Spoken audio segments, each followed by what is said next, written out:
Dear students, Assalamu alaikum wa rahmatullahi ta'ala wa barakatuhu and very good afternoon. Okay, today we are going to discuss our next topic is called economic system. Economic system is a particular set of social institutions which deal with the production, distribution and consumption of goods and services in every and each society. ওকে, এখন কত হলো যে আমরা normally question হতে পারে যে an economic system can be consider as part of the social system, অর্থাৎ সোশিওলজিতে আমরা কেন ইকোনমিক সিস্টেমটা পড়তে যাব। It is a part of a social system, কারণ হলো যে there is a strong correlation between the certain ideologies in the political system and certain economic system. For example, they consider the meaning of the term communism. তাহলে দেখা যাচ্ছে যে সোসাইটির সাথে there is a strong relationship with the economic and political system. Okay, next we come to the types. There are 4 types of the economic system: the traditional economics, market economics, command economics and mixed economics. Okay, so what are those? The traditional economics, the 3 economics question are decided. The 3 economic question are decided mainly by the social customs. Okay, আর এরপরে হলো market economics, যেটা বর্তমানে সবচেয়ে বেশি popular, it's call the market economics. তারপর আছে command economics, it was popular in certain places. এরপর হলো mixed economics, it's also very popular in the western world and eastern some cases in eastern world. Okay, তাহলে market ইকোনমিক্সটা কি? The market ইকোনমিক্সটা হলো the economics like capitalism in US and the economic question are decided by the individual in the marketplace. Okay, so market economy or command economics is totally opposite. Command economics process is like communism and question are decided by the government. Okay, এখানে কথা হলো যে ইকোনমিক্সটা যদি open হয় এবং এটা যদি individual control করে তাহলে সে মার্কেটে, তাহলে সেটাকে আমরা বলি মার্কেট ইকোনমিক্স। অর্থাৎ পিপল বিজনেস করবে, তারা গভর্নমেন্টের সার্টেন রুলস রেগুলেশন মানবে, কিন্তু এটা ওপেন, গভর্নমেন্টের এখানে কোনো কন্ট্রোল থাকবে না। It's call the market economics. এটা বর্তমানে ম্যাক্সিমাম ওয়ার্ল্ডে চলছে। আর কমান্ড ইকোনমিক্স বলা হচ্ছে যে এটা সোশ্যালিস্ট ইকোনমি, কমিউনিস্ট সিস্টেমে এটা ছিল, এটা বর্তমান ওয়ার্ল্ডে এটা নাই বললেই চলে, চায়নাতে পার্টলি আছে। এটা হলো যে communism is question by decide by the government, অর্থাৎ গভর্নমেন্ট টোটাল ইকোনমিক সিস্টেমটা কন্ট্রোল করবে গভর্নমেন্ট। এবং সেখানে মার্কসিস্ট ইকোনমি, যেটা Marxist economy is very popular for to guide the command economics, যেখানে উনি কমিউনিজমের কথা বলছেন, অর্থাৎ স্টেট ইকোনমি কন্ট্রোল করবে এবং স্টেট পিপলদের মধ্যে ইকুয়ালি ডিস্ট্রিবিউট করবে। কিন্তু দেখা যাচ্ছে যে এটা ফেল করেছে ইন 90s। ওকে, নেক্সট হলো mixed economics. Mixed economics is very popular nowadays and they are decided by the combination of market decision making and the government order. এটা গভর্নমেন্ট এবং মার্কেট ডিসিশন, অর্থাৎ individual plus government, এটা there is a combination, it's called mixed economics. Mixed ইকোনমিক্সে যেটা হলো সেটা হলো সাধারণত দেখা যাচ্ছে যে গভর্নমেন্ট ইন্টারভেনশন থাকে ইন সার্টেন প্লেসেস, যেখানে মানে মার্কেটটাকে একটা ইকুয়ালের কাছাকাছি নিয়ে আসার জন্য, এবং সেখানে ওয়েলফেয়ার সিস্টেমও কাজ করে, কনসেপ্ট অফ ওয়েলফেয়ার, স্টেটের ওয়েলফেয়ার সিস্টেমও কাজ করে।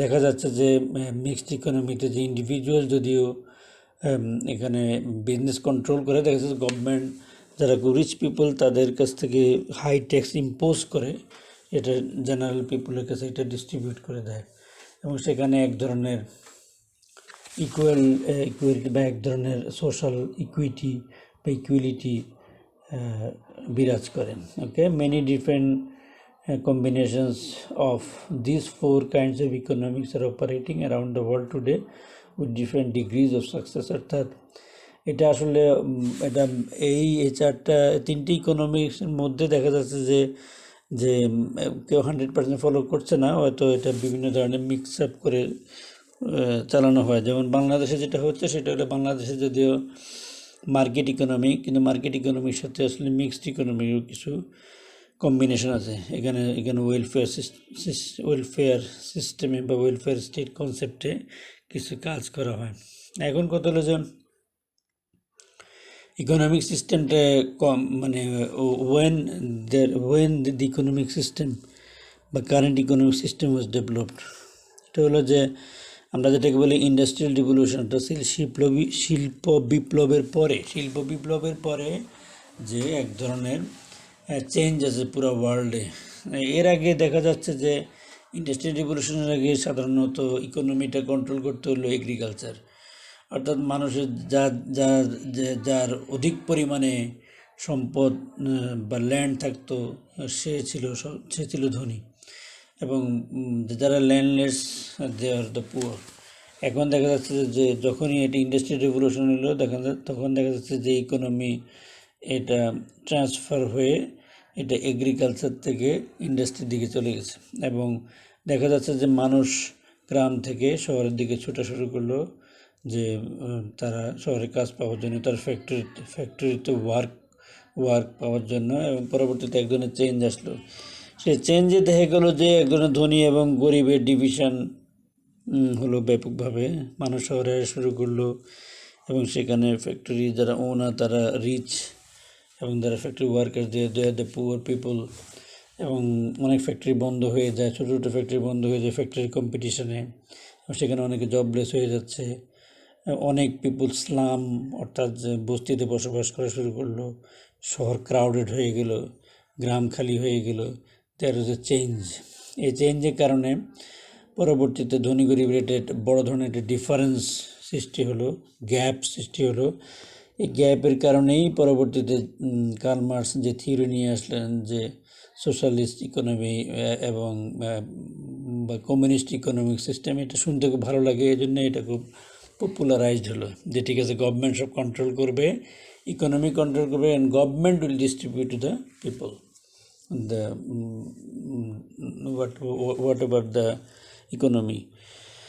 সো এখানে এজন্য দেখা যাচ্ছে যে কার্ল মার্কসের থিওরি তখন বেশ পপুলারাইজ ছিল, এবং সেটা ইভেন সিক্সটিজ পর্যন্ত। পরবর্তীতে দেখা গেলো যে এই ইকোনমিটা আসলে যখন যখন ইমপ্লিমেন্ট করতে গেল, তখন একটা পর্যায়ে এটা আসলে কোলাপস করলো, যে এটা আসলে প্র্যাকটিক্যালি এটা আসলে প্র্যাকটিকেবল না, বা এটা আসলেই কিন্তু শুনতে যতটুকু ভালো লাগে, কিন্তু আসলে প্র্যাকটিক্যালি এটা ইমপ্লিমেন্ট করা অনেক কঠিন।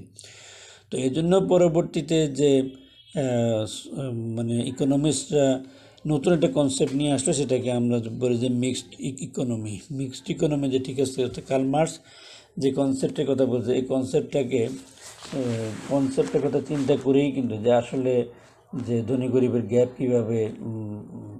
কীভাবে কমানো যায়, সেটা চিন্তা ভাবনা করেই পরবর্তীতে ওয়েলফেয়ার স্টেট কনসেপ্টটা নিয়ে আসলো, যেটা আমি এর আগে বলেছি। সেখানে দেখা যাচ্ছে যে মানে একটা ইটস ওপেন মার্কেট ইকোনমি, এখানে ইন্ডিভিজুয়াল বিজনেস করবে, ফ্রি বিজনেস করবে, কিন্তু দেখা যাচ্ছে যে এটার উপর গভর্নমেন্টের একটা কন্ট্রোল থাকে। গভর্নমেন্ট যারা খুব রিচ পিপল তাদের উপর হাই ট্যাক্স ইম্পোজ করে, সেটা যারা একটু লো ইনকাম তাদের মধ্যে বিভিন্নভাবে ডিস্ট্রিবিউট করার ব্যবস্থা করা হয়।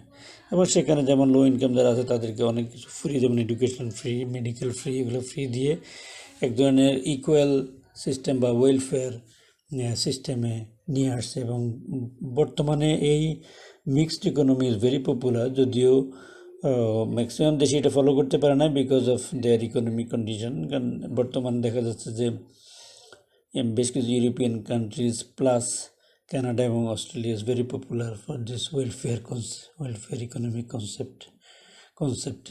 যাই হোক, তো এরপরে যেটা যেটা বর্তমানে আরেকটা ইকোনমি যেটা বেশ নতুনভাবে ইমার্জ করছে পপুলার ইকোনমি, সেটা হলো ইসলামিক ইকোনমিক্স হলো basically this economy is in accordance with the Islamic law. অর্থাৎ বাংলাদেশ সহ বর্তমান ওয়ার্ল্ডে দেখা যাচ্ছে যে ইকোনমিক সিস্টেম যেটা চলছে সেটা হলো রিবা বেস অর্থাৎ সুদ বেস, যেটা আসলে ইসলামিক কনসেপ্টে এটা হারাম। তো এই জন্য ইসলামিক ইকোনমিক্সটা এখন বিভিন্নভাবে এটা ইমপ্লিমেন্ট করানোর চেষ্টা করা হচ্ছে এটাকে মডার্ন ওয়ার্ল্ডে, এবং বিশেষ করে Islamic insurance is very popular নাওয়াডেজ, এবং ইট ইজ ইমার্জিং। এবং তোমরা দেখবা যে ম্যাক্সিমাম ব্যাংকেই এখন ইসলামিক উইং খুলছে, কারণ বিকজ অফ ইটস পপুলারিটি এবং its acceptance among the people. Okay, এখানে আমার সিস্টেম তোমার আলোচনা শেষ।